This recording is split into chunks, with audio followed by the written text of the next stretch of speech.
고난 가운데 일하시는 하나님을 발견합니까?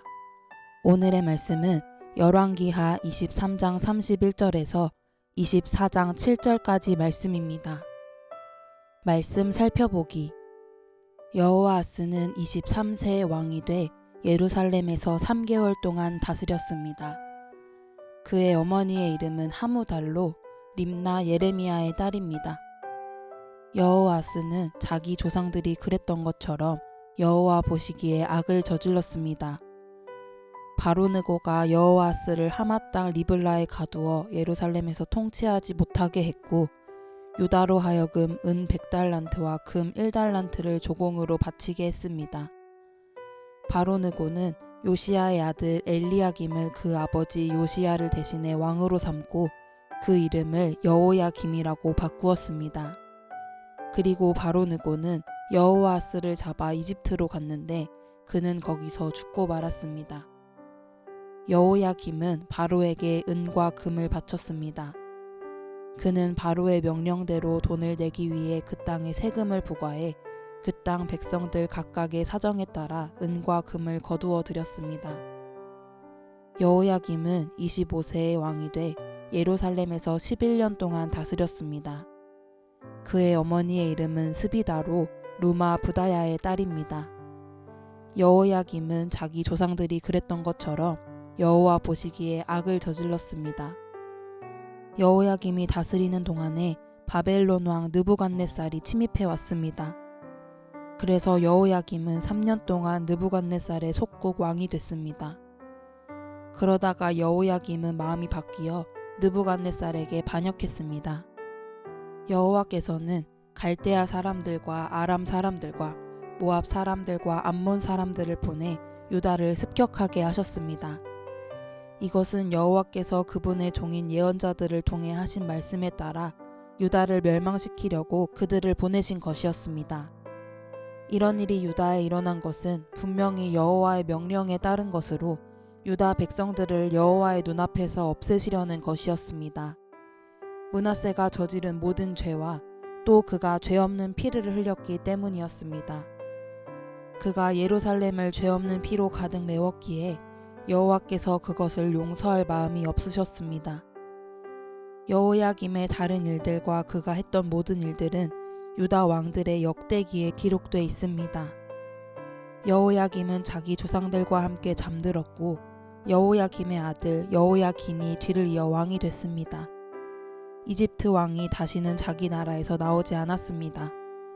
바벨론 왕이 이집트의 시내로부터 유프라테스 강까지 이집트 왕의 모든 영토를 차지했기 때문입니다. 오늘의 팁. 여호아스.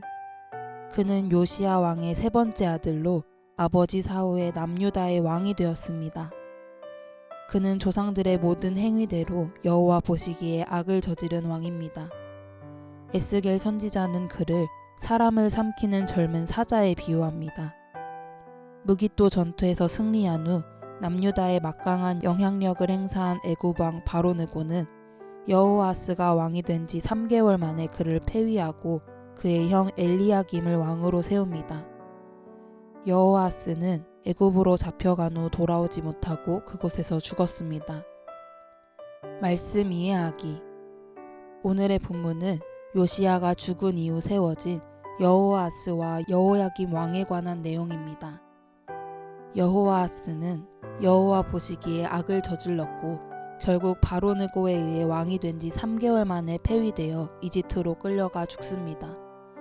그리고 이집트에 의해 왕으로 세워진 여호야김 또한 하나님 보시기에 악을 저질렀고 애굽 왕의 꼭두각시 노릇을 하였으며 더 나아가 우상을 숭배했을 뿐만 아니라 예언자 예레미야를 핍박하고 예레미야가 하나님의 말씀을 기록해 그에게 준 두루마리를 불태워 버렸습니다. 이 당시 아시리아는 신흥 강국 바벨론에 의해 쇠락해 가고 있었습니다. 나훔 선지자의 예언대로 아시리아의 수도 니느웨는 주전 612년에 바벨론에 의해 정복되고 요시야 왕이 죽던 해인 주전 609년에는 하란이, 주전 605년에는 카르케미시가 함락되면서 아시리아는 역사 속으로 완전히 사라집니다. 아시리아가 멸망한 주전 605년에 여호야김이 다스리던 남유다도 바벨론의 침공을 받아 사람들이 바벨론으로 포로가 되어 끌려갔는데 이때 다니엘과 세 친구가 끌려갑니다. 이 모든 일은 유다 백성을 여호와 눈앞에서 없애려는 하나님의 명령에 따른 것으로 므낫세의 죄와 죄 없는 사람의 피를 흘렸기에 여호와께서 그들을 용서할 마음이 없으셔서 일어난 일입니다. 남유다 최고의 부흥을 이끌던 의로운 요시야 왕의 갑작스러운 죽음과 새롭게 세워진 여호아하스가 왕이 된 지 3개월 만에 이집트로 끌려가 죽게 된 일, 그리고 엘리야김 왕 때에 남유다가 바벨론의 속국이 되고 다니엘과 3명의 친구가 포로로 끌려가는 일련의 사건으로 남유다는 매우 고통스럽지만 하나님께서는 요시야의 부흥과 예언자 예레미야의 사역을 통해 하나님 나라를 회복하는 일에 참여할 사람을 준비시켜 바벨론으로 옮기는 원대한 계획을 실행하고 계셨습니다. 그리고 하나님께서 바벨론으로 옮길 사람들을 보호하고 양육하기 위해 다니엘과 세 친구를 미리 보내시고 바벨론의 총리와 고위 관료가 되게 하십니다. 이 일은 과거 야곱의 자녀들이 이집트로 이주하기 전에 미리 요셉을 먼저 보내어 총리가 되게 하셔서 이집트로 이주한 아브라함의 후손이 평안히 지내며 큰 민족으로 성장할 수 있도록 하셨던 일과 같은 것입니다. 하나님께서는 자기 백성이 불순종하여 자초한 고통 가운데 있을 때조차도 언약을 지키시어 신실하게 백성의 구원과 회복을 위해 일하고 계십니다. 그러므로 하나님의 백성은 그들이 겪는 고통 가운데서도 그들을 위해 쉬지 않으시고 힘써 일하시는 하나님을 경험할 수 있습니다. 그러므로 우리 그리스도인은 때로는 고통이 하나님의 부재 상태가 아니라 하나님께서 우리를 회복하기 위해 함께 계시며 힘써 일하시는 하나님의 임재를 경험할 수 있는 때임을 기억해야 합니다. 그러므로 우리 그리스도인은 광야와 같은 고통의 시간을 통과할 때 우리와 함께 하시고 우리를 위해 힘써 일하시는 하나님을 경험해야 합니다.